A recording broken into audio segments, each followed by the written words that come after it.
I live my life a quarter mile at a time.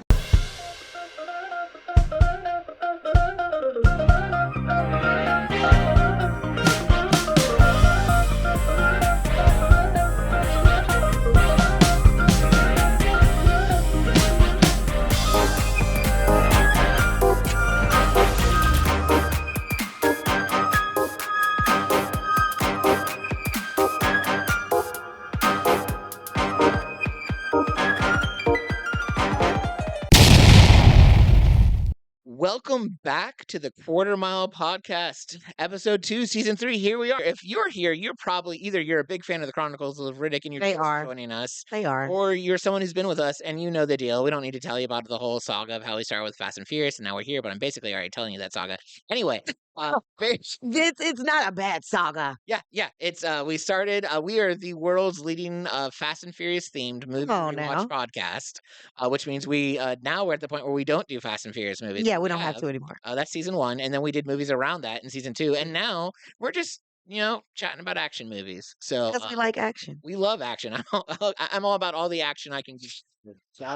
That's what I'm. I need some action. Yeah, let's get some action. Give me some action. Speaking of action, I'm so excited to bring up our amazing special guest. He's a first timer here. I don't even know if you guys know each other, but that's okay. We're here now. I want to welcome Britt Barnette to our amazing show. Thank you so much for having me. I know Drew. Drew is my comedy teacher, and I know CJ because I see you at Mike's all around town. And, like, Aw. anytime you're performing, I'm usually there in the audience, Aw. really laughing my fucking ass off. Appreciate that. Thank you, Mr. Cutie Patootie. No, you two are some of my favorites for sure. I'm huge fans. Thank you. Well, you are absolutely hysterical too. I loved having you in comedy class. I love seeing you since then, and I believe we had you close out the showcase for the show, didn't we? Yeah, we did. And that showcase was fantastic. All of your little children performing, showing off everything you've taught us. Love how you said all of your little children. Yeah, most of them are grown adults, but Some are half of them were older than you. Britt, tell us about yourself. And this is a new day for the Quarter Mile Podcast in that you could tell us about your relationship with the Fast and Furious if you want, or you could tell us about your relationship with Riddick. I have so many hot takes about Fast and Furious. I'm just a guy out here in Nashville trying to make it happen with comedy. Are you originally from Nashville? Yeah, I grew up here. I'm born and raised in Franklin. Well, you're a whole unicorn. Yeah, because like I grew up here, and the whole time I was living here as a kid, I was like, I got to get out of here as soon as possible. And then when I turned like 12 or 13, all the cranes started going up, and Nashville's a new city now. So it's like, It's true. damn, like I got to stay. And now I got to be that guy who lives in the same city his whole life, which nothing wrong with that at all. Wrong with that. I can relate to that. I grew up in Brentwood, so I'm around here we are. unicorns. yeah. So But you moved. I moved for a while, Yeah. but then I came back, and I remember when I moved, or the first time I moved out, I was like, I'm never coming back. And then like when I came back, I was like, oh, this is actually better than I remember. Yeah, exactly. Being around unicorns. You never get to be around unicorns, people. Yeah. Like, and what I mean by unicorns is like what we say is like you're born and bred in Nashville because like I'm a transplant. Like I'm not born and raised here at all. Like I came here only for college and I just stayed. Yeah. So Well, we're glad you stayed. We're glad you stuck around. I like Nashville. I So don't like the growth, but what are some of your thoughts on Fast and Furious? Fast and Furious is undeniably one of my favorite, like unironically, one of my favorite movie franchises. I love that I love that. unironically. If I had to rank all the Fast and Furious movies, Fast 5, number 1, whenever Dwayne The Rock Johnson gets introduced, Yep. Hobbs, best character possibly in movie history. People give him hell for that character, and I think it's unbelievable. He named his dog after that character. He did. He did, and then he got into a blood feud with Vin Diesel, and now I'm like, ugh. We talk all about that on Fast and Furious his 8, dogs. and we talk about it on Fast 5, and we bring it back up in Hobbs and Shaw. So if you guys are into that, we got that. And we're gonna get into it right now. No, I'm kidding. All the Dwayne Johnson movies are just unbelievable. It is a phenomenal movie franchise. I unironically love it. Every person I know who went to film school makes fun of me, and I'm like, I have no apologies. Well, they're wrong. Why? Did Yeah. they make fun of you? I don't know. Anytime I meet someone who went to film school, they're like, "Oh, the best movies is like some 1972 like black and white Russian Right. film," Oh, shut up. and I'm like, Forget that like films are meant to be enjoyed, and Yes. enjoyment is subjective, and what you get out of a movie is subjective. So Yeah, like worst- that's we literally when we did Redline, which is CJ would say maybe one of the worst movies on earth, and I wouldn't strongly disagree. I would say it's up there. But then right after that, we did a bonus episode with a movie director who he saw that movie, and it's what got him into movie directing. So Oh. this movie that we were like, gross. He was like, I want to make movies. Now, if you told me that somebody saw that movie poster and it got them into making movie posters, I'd be all in. I remember when y'all posted about that. I saw Yeah. the movie poster and I was like, wow, Oh yeah, that I'm locked And in. I did not like Redline. you watched it 3 times. I did. I tried. I won't take too much time telling you guys. Go find us on social media. Go to our polls. Go to our, have conversations with us. Tell us what you think about the movies. Like, subscribe. Check out the reels. Have fun. Also, I will spend a little bit more time on this. Check out another podcast I produce called Living Through the Shift. It's by comedian Tiffany Harris. She talks about just all kinds of stuff. Yeah. And you should absolutely check it out. It's another quarter mile entertainment production. And it's really cool. It does have nothing to do with action movies, but you came here to talk about action movies and to listen about action movies. So let's get into it. We are talking about Chronicles of Riddick, the second movie in the Riddick series. Fun fact, our guest Britt admitted to us before the podcast, this is the only movie of the Riddick series that he's seen. So we have context going into it with Pitch Black, but Britt, you got this was like we just threw you in the middle here, man.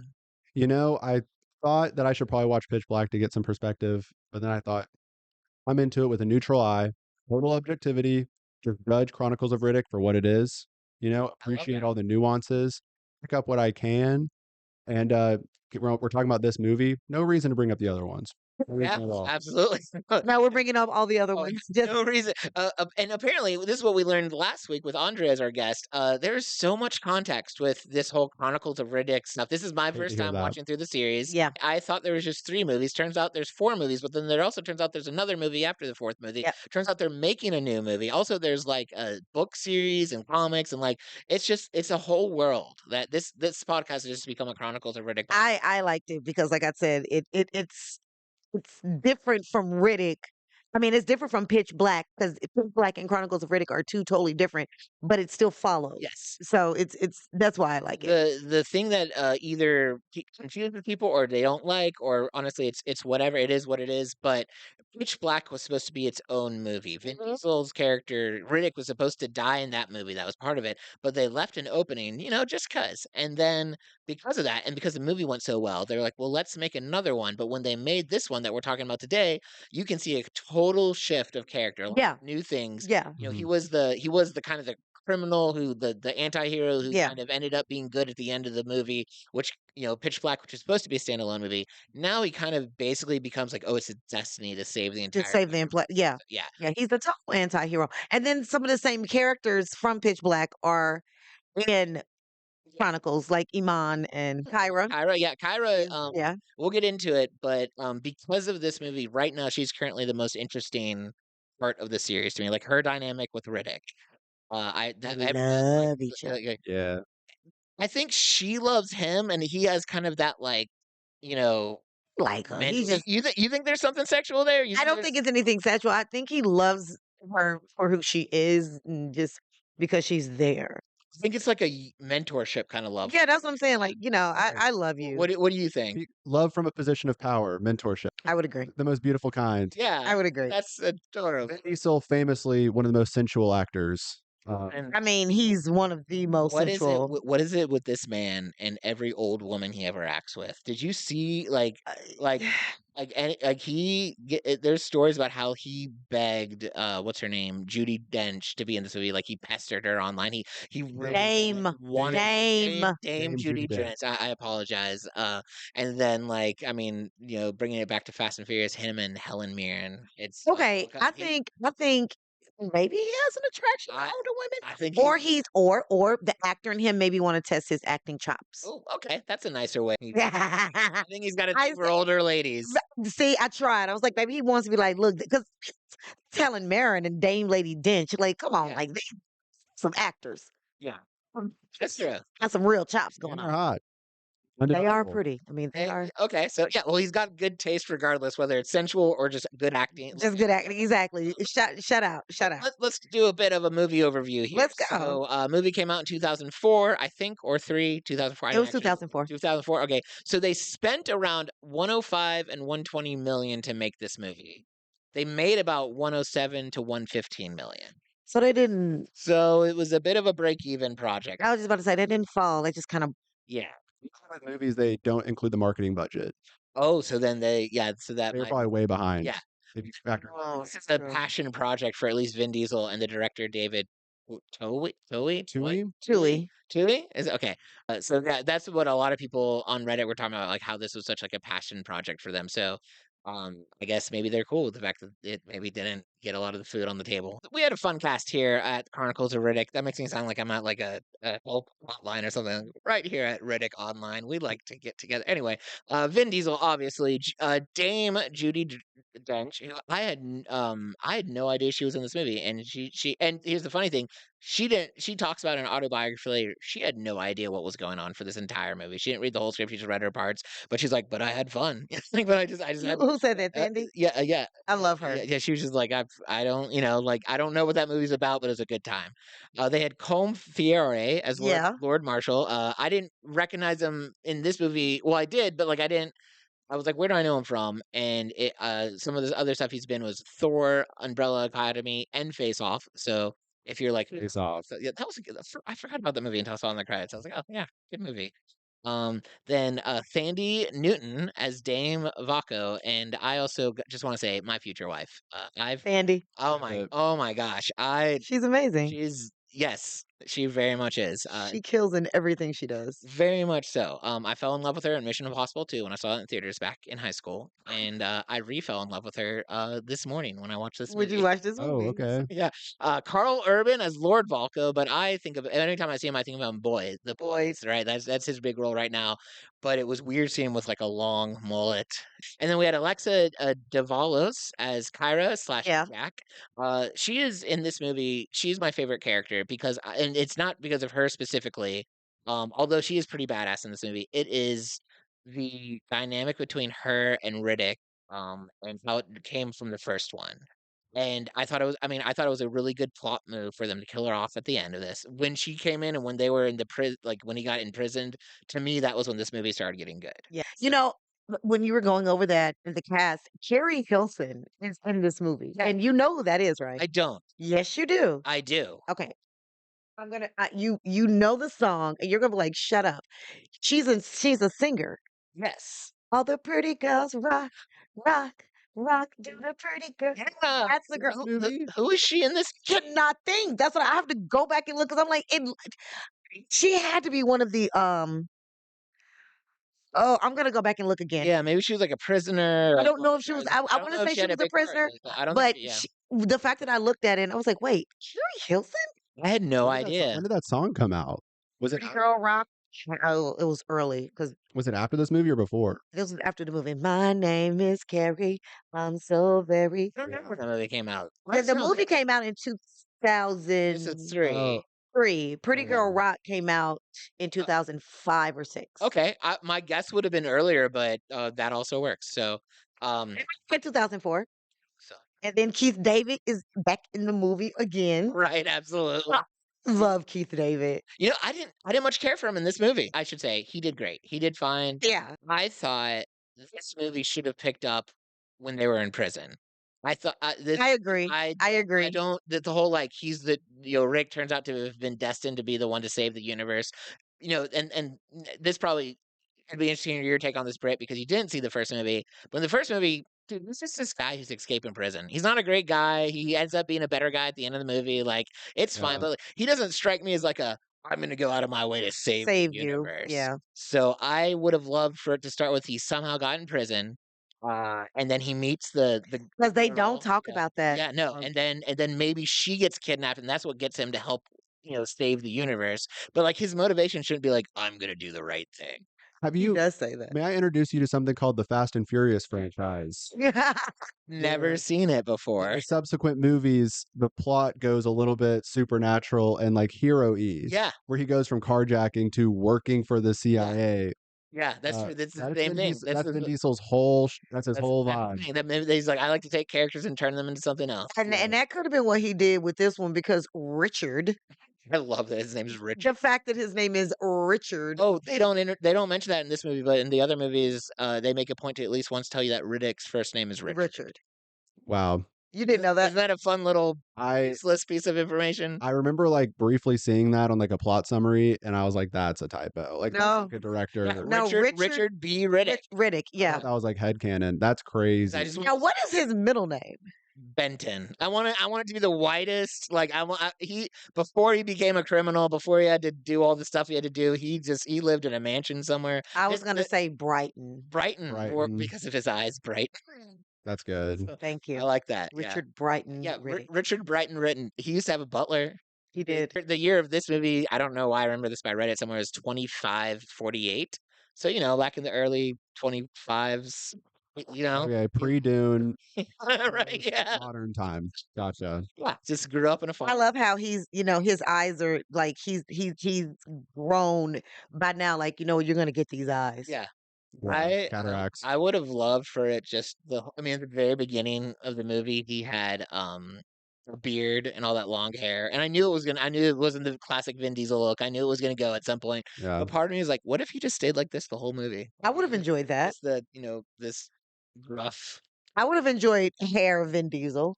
Yeah, when I saw him with all that hair, I was like, "Oh, this is crazy." Vin Diesel's like a different person right now. He's acting, and then immediately, probably 10 minutes in, you see him with a razor, and it's like, "Oh, Oh yeah, he's Yeah. perfect shave." By the perfect- way, Part of me was like, good. This is the Vin Diesel I came to see. I mean, but you just know that makeup. I mean, his head is so perfectly bald that they did that on purpose. Right, absolutely. They did that on purpose. So what you got for us, Drew? So I got some fast fan feedback for us. So I did get some mixed reviews. This first one, which came from Hechiceros Orb. For me, it's a slam dunk. The world building is so fun with lots of memorable characters. It's like 3 movies in one. It goes from Prison Break to Space Macbeth at breakneck speed. It's all over the place in a way I love. Tons of awesome, goofy dialogue, killer cast too. Judi Dench? Oh yeah, it's fun to see the Purifier on Law and Order too. I didn't catch that episode. Because she was she was on Law and Order. Oh, okay. She was like one of the main, like, whatever those people are called. Judges. No, she wasn't a judge. Lawyers. She was one of the Serial killers. No, she was a judge, but Honorable Judi Dench. you had to. She was like over the all the lawyers and stuff. Oh, The DA? Not the DA, but like head of the firm. I don't. yeah, that's what she Oh, was. okay, yeah. There you go. Oh, Look at that. There you go. This next person. Wait, go back to what they said earlier Uh, before they said Law and Order. it was fun to see Judi Dench. No, what they Oh, said about yeah. Macbeth. Oh yeah, they said it went from Prison Break to Space Macbeth. I could see that as a space soap opera. Yeah, I agree. It definitely has like that space odyssey feel. I mean, very And Star Wars esque. Yeah. and there were some scenes where the actors were almost playing it like I felt like they were doing it as Shakespeare. Yeah. They were like saying their words. Very, very. Yes. There's a quote from Vin Diesel where he says he feels like this is his most romantic role ever. In this, In the Riddick role, he's like, and I don't know because can't romantic mean like not just love and stuff like that, like it like dramatic or whatever. It's weird that this is his like this was the. I mean, but look at I I mean, if your roles are Dominic Toretto, Riddick, the pacifier, I guess that kind of makes sense. But like, I mean, I mean, when I think of romance, I do think of love, though. I mean, Webstery. I'm truly just Webstery right now. yeah. This one says, this is from Minnesota Fats. It says too. What? Yeah, yep. Okay. Good old Fats from Minnesota. He says too much of a genre shift away from the original story. Dave too. He should have made it straight a jailbreak flick. Okay. Okay. Into it. Okay. I like Minnesota Fat. Yeah, that's a good name. Rio Leto. He says, "Is Chronicles of Riddick the best Riddick movie? Sure not. So Wait, sure not. what? It's like then he said, "Is it the best movie ever?" And then he said, "Yes, it is." You can clearly see that this movie is made with love and passion. It's obviously a low budget production, but with great ideas in it. It's a product that had the bravery of portraying something new in a stagnant industry that needs to recycle the same plot over and over again just to stay alive. And then he said, I love it because even though it has flaws and some inconsistency and weirdness, if you have a creative mind, you will be amused. You will feel inspired by it. You will want to create something of your own just because Chronicles of Riddick shows you that creativity is all that you need to make something beautiful. So he did mushrooms before he watched the movie. Right. At the end, didn't it sound like you were like giving like a wedding vow to like your wife? Yeah, his head. He was definitely in a type of headspace when he was typing that, or when he watched the movie. And you know what? That's how movies are supposed to go. Yeah. Oh, So man. they meet you where you're at. This would be I'm not like a drug guy, but this would be a fun movie on shrooms, right? Like this would be one of the I don't know. the I watch it. I watch it Yeah. drunk, maybe. Yeah. okay, drunk, yeah. So, well, maybe you're listening to this podcast and you're like, what the heck movie are they talking about? I don't even know what's going on. Chronicles of Riddick. Well, in true quarter mile fashion, Richard. Richard. who's this Richard guy they're talking about? We brought you an AI plot summary from the perspective of Riddick, played by Vin Diesel, who's today played by Britt Barnette. And so he's going to share with us the plot summary for this amazing masterpiece that is a creative genius, as you just heard from our previous Redditor. You have to do it. I know. There it is. I'm devastated I didn't bring my swim goggles to this reading. I love it. I want to laugh, but my chest hurts. All right. Buckle up, because this ride is about to get pitch black. The Chronicles of Riddick, a tale of survival, badassery, and a whole lot of glowy ice. I start this adventure doing what I do best, being the galaxy's #1 problem child. 5 years of keeping a low profile on some icy rock, avoiding bounty hunters, and perfecting my brooding stare. Perfect. Through goggles. I nailed that. That was You fantastic. didn't get the goggles, but that's cool. Okay, good. There you go. Video people, you saw that. But my past has a habit of hunting me down harder than a merc with a rent to pay. To my old acquaintance Imam, who just had to drag me to Helion Prime because of some cryptic prophecy nonsense. Prophecy? I don't do destiny. I do survival. Things go south fast. Enter the Necromongers, a cult of space conquerors who have one rule: you keep what you kill. Their leader, Lord Marshall, is basically death incarnate.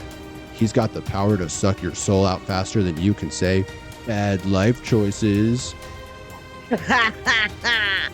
Necromongers. His second in command, Vaco, is lurking around, clearly scheming harder than a politician in an election year. Topical. And his wife, he's got more plans than I've got enemies.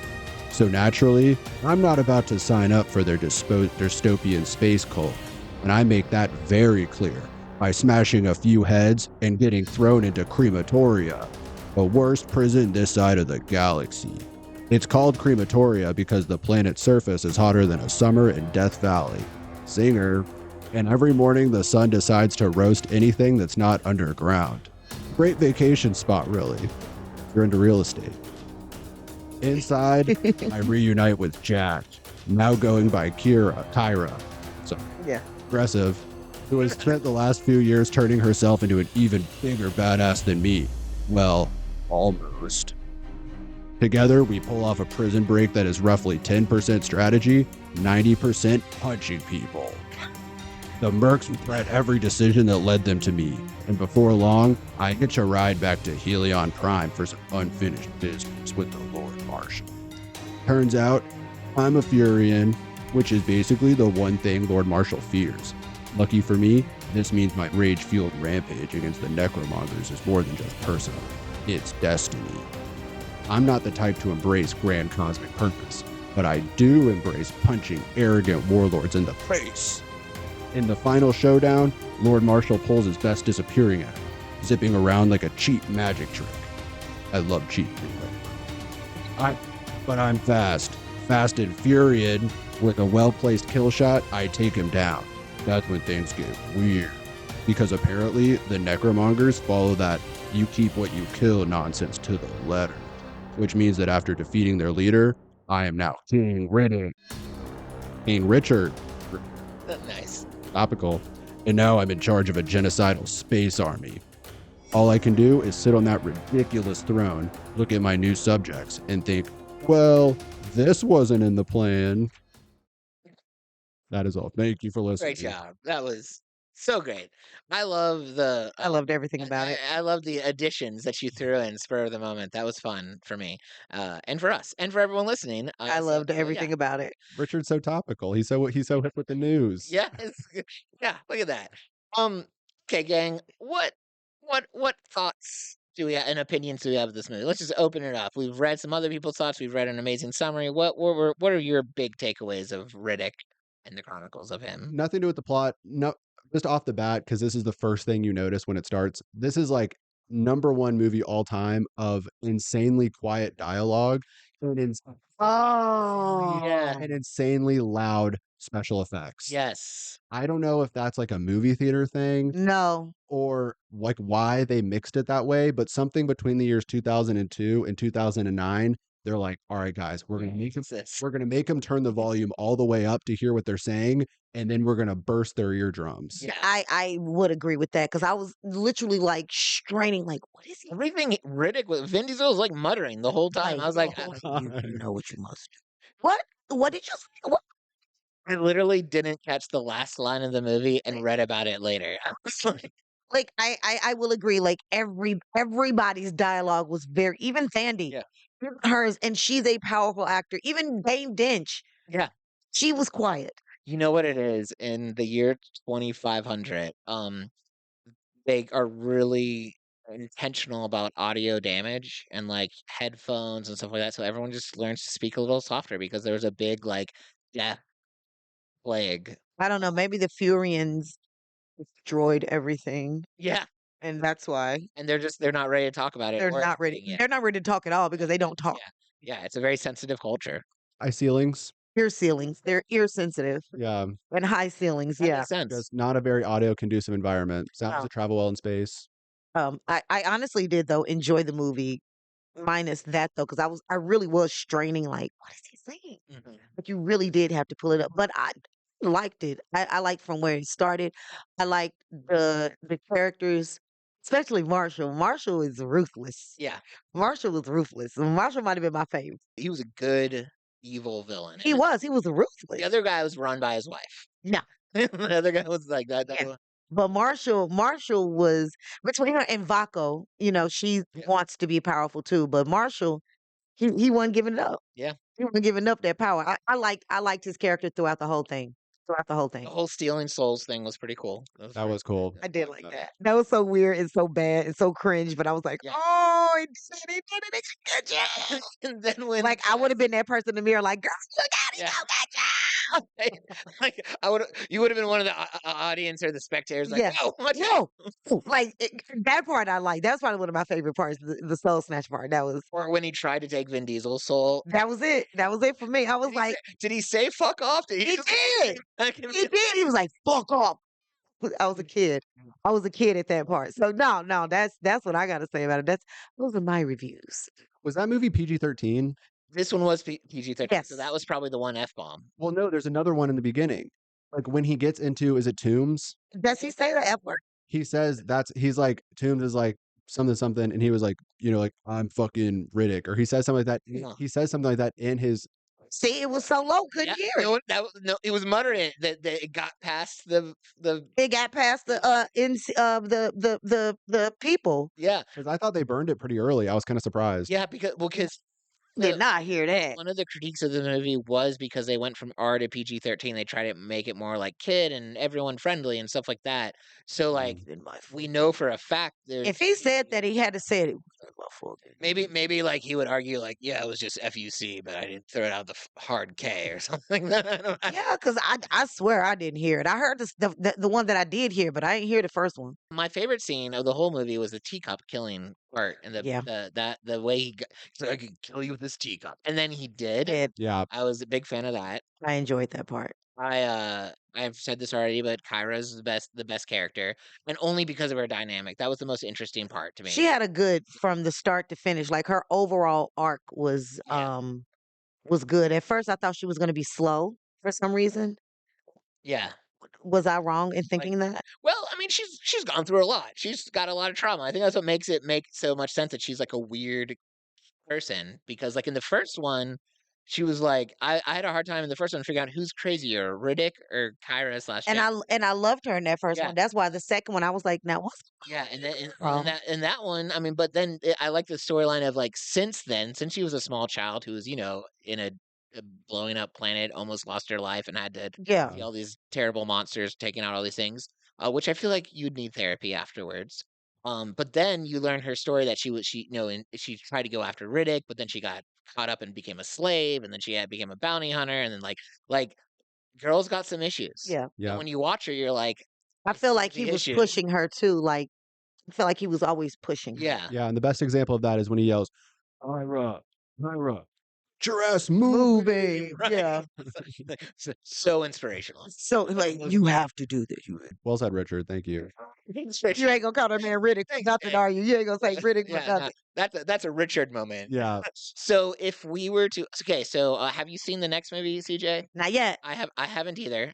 Britt, you haven't seen it either yet. So, No, I don't think I have. No. so if we were to guess, or like, what would we want to see in what would we want to see in the plot after this? It'll be interesting to see how correct or incorrect we are next week. I mean, now that the planet He's like the king of everything. I mean, that's what I'm saying. He's the king of the planet. I would like to see what Marshall's going to do. Oh yeah, yeah. Is he still alive? Yeah, he's still alive. He's alive. Oh, I hope him and his wife come back. So I would like for them to follow Marshall. Oh, that'd be really interesting. Kind of flip it now that Riddick's on top. Yep.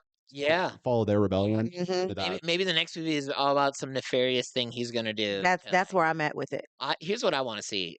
Because I don't like that he's the king of everything. I don't like that he's like the destiny to. I want to see him go back to an anti-hero in the next movie. So I want to see him to be so consumed with the loss of his friend that like since he's working with these people that he's got a whole army of undead people or whatever. Like he starts trying.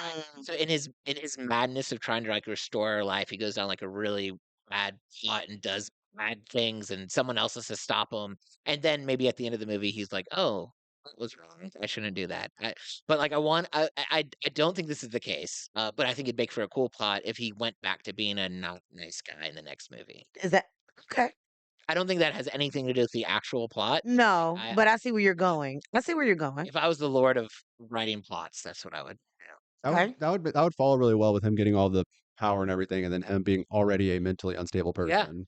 This, It would this, track. this would. I would agree. I Yeah. feel like the people that live in the necromonger area probably are not happy about the fact that he's the king. Like that's like, wait, He's he- king. why does Yeah. everyone hate Riddick so much? I mean, I get that he's a serial Because killer and stuff, but everyone yells his name so angry in that movie. They don't like him. He's Mm. yeah. They don't. They can't hear him. Britt, did you have any predictions for what's happening in the next movie or hopes and aspirations? Based off of just his general vibe and aesthetic, my guess is that he's either going to immediately just renounce the throne and just go back to Like, being oh, bye. yeah, he's like, I actually have no interest in doing like work like this, like running it or like running an operation, or he does what you guys are saying and just takes over and just uses them to his own bidding. Yeah. So we'll see. Well, we'll see. You guys will have to tune in next week. Some of you already know because you've seen the movie, but we haven't, so we're excited for that. Too Fast, Too Furious movie ranking. This is how it works. We were ranking the movie. Too Fast, you absolutely loved it. Fast, you liked it. Furious, you either didn't like it or you didn't really care. And Too Furious, you really didn't like it, and your life is less than because of it. So who'd like to give a start? Fast. Fast. Fast. Okay. Easy breezy. I love how you guys have like the political survey where they have like the extremes and they have like the two like basically neutral options Yep. and the extreme bad. Yeah. And it's like I feel like it's kind of a cop out to pick one of the neutral ones. But I am gonna do that though. I'm gonna say Furious. Furious. Okay, so was it like you didn't like it or you didn't care? I didn't like it. There were a couple of scenes that made me crazy. Number one being his goggles in one of the fight scenes was slightly off to the right. And as a former swimmer, I know where he got his goggles at too. I was going nuts when I was watching that. And there was a couple of other lines that drove me nuts as well, such as all back in the bus and shit. I was like, what is that supposed to mean? I was like, that's touchy subject. Toombs locked him up and then was like, look at you all back in the bus and shit. And I was like, what Yeah. do you mean by that? Tell me what you mean by Where that. you going with? Yeah, you're right. I hope was that the guy who was like the guy after him, and then they locked him up, and he's like Riddick. Was that? Yes. Yeah, I would like to see him in the third one too, but Yeah. I want to see him like in a gruesome death. He was a very good at being an unlikable character. He Yeah. was. And his character wasn't like he didn't seem like he was part of the larger villain arc. He was just like a pesky guy who Yeah. also hated Riddick and was chasing him. Yeah, he was, and he seemed very not good at what he was doing. Yes. One last note that I have to say is, and it's related to sound effects. You could tell that they wanted to have the Star Wars type laser sound with their guns, Right. but it was like a different sounding ping to it. Like they couldn't get the IP for the laser sound. Yeah, And so they would shoot it and it sounded like a clip art version of the laser. we did. It did. It did. It did. But then whenever their lasers would hit something, it did like the CSI thing of the bullet, like the bullet sound hitting like steel. It did. A laser and then a bullet. Yes. It did. I was like, y'all got to pick one. They're laser bullets, man. It's the 2583 technology they have. I'll give it a fast. I liked it. Thought it was a little long drug at first of the game, but then I got into it and I thought about it later. So it's a good show. So we're gonna do best bits. I'm gonna run them through. Need to hear yes. Let's go. So score currently is 1 Drew 0 CJ. Boo. Britt, it's basically true, truth, and lie. You have to figure out the thing that I think was the best. And if you get it correct, CJ gets a point, and if you get it incorrect, I get a point, and you both are playing against me, kind of thing. So okay, Okay. so I picked my favorite, I guess, badass moments of Kyra. So the first one was in the pretty close to the beginning of the movie when she's in the cage and she's like a ravage animal, and the guy puts the spirit, and then she uses it to like stab him in the groin. Like, right? Do you guys? Okay, I remember that one. Second one is prison check where the guy's like frisking her and then he puts his hand down and then she like turns it into like a kung fu and murders him in a really gruesome, cool, action-packed way. And then the last one is as they're escaping, and her and Riddick are like, let's play that game. Who can do more, too many kills or whatever. And then a lot of action and killing ensues. So those are my three scenes. Which one do you think I think was like the most badass? You said the second one was what? When she was in the prison and the guy came in to frisk her down for something and you could see his arms going kind of towards her groin, and then that's when she uses the turn to like do like a flip and kick and a I think it's the second one. okay. Yeah, there were two sexual ones that he picked. To figure out which one of those he's the most interested. I don't know. I think getting stabbed in the dick is something that you would find endlessly hilarious. Oh. So I will absolutely pick that one. Okay. Well, CJ, you got it correct. What? CJ? Oh yeah. So One me. yeah, there we go. Oh, now what? We won one? Two me, one you. For the Yeah. last one. I'll have to go back and listen to it. But Okay, yeah. because there was one where we both Oh, yeah, that's right. So yeah, technically, yeah, it is 2 you, 1 me. Okay, that's cool. Okay, cool. But I'll take that. We'll still have a billion episodes left. I'll take that. I'll catch up. Yeah, I'll catch we'll see. up. You caught up last time. I did catch up last time. Well, Britt, thank you so much for being on our show. Thank you guys. You are awesome, and we're Thank excited you. to continue to see how you're doing in comedy. We'll have you back here when we're doing another movie if you want. Where can we find I you? don't really have like a comedy Instagram or anything. If you want to see me do my thing, you got to see this shit live. Ooh. Posting Yeah. clips. Ooh. I will be Grassroots movement. I'm working on that. We'll be posting clips soon, working with Rachel on that. But it's going to be somewhere at Britt Barnette. So in the near future, write it down and then Just type in Britt Barnette and find them. in 2 weeks you'll find like 2 reels on Instagram. Love it. You're gonna love Yeah. it. And everyone, you know what? Go do something awesome. Go escape a prison planet. Go overthrow a government. Yeah. Go, just live your life a quarter mile at a time. Have a wonderful night and week, and we'll see you next week. Absolutely.